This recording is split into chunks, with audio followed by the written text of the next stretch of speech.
Joining us now exclusively from Amagansett, New York this morning, international attorney Michael Griffith, who is an expert on the prison system in Peru. Good to have you with us this morning. Good morning. Welcome to Southampton.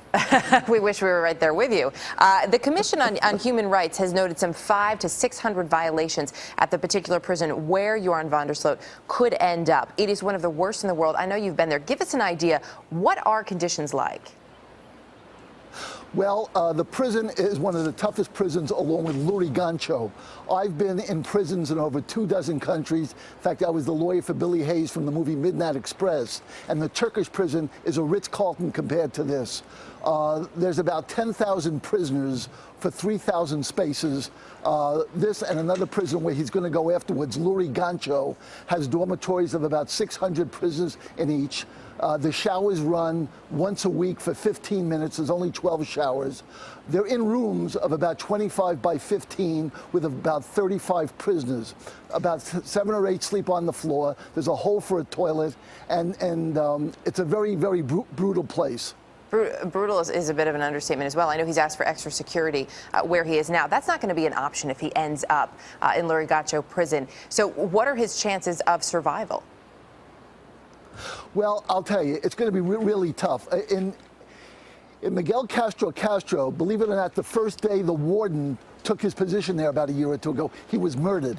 In Lurigancho, you have the Shining Path guerrillas. There's about 600 of them. They had a revolt one day, and 124 were killed by the police. When I went to visit a client of mine there, I had to hire 2 guards to walk me through the Shining Path guerrilla territory. The next day, I thought it'd be better if my client visited me in the holding area, and a prisoner got stabbed in the visiting area. A prisoner got stabbed 10 feet away from me. If he wants to survive there, he's really going to have to keep a low profile. But how do you do that, though? I mean, in a place like that where there are thousands of people and with the conditions that you just described, which are beyond horrific, how do you keep a low profile? He's going to probably have to stay in what's called the tourist section or the tourist dorm. But even prisoners outside can get in there. They shine shoes. That they cook for the foreign prisoners. But in this prison, you can get anything. You can get women. You can get drugs. You can get weapons. You can get money. For $50, someone will cut your throat. If the family of this young lady wanted to pay a prisoner there $50 or $100, they'd be standing in line to cut his throat. What about his family? If his family wanted to pay some of the prisoners to keep him safe, would that be an option?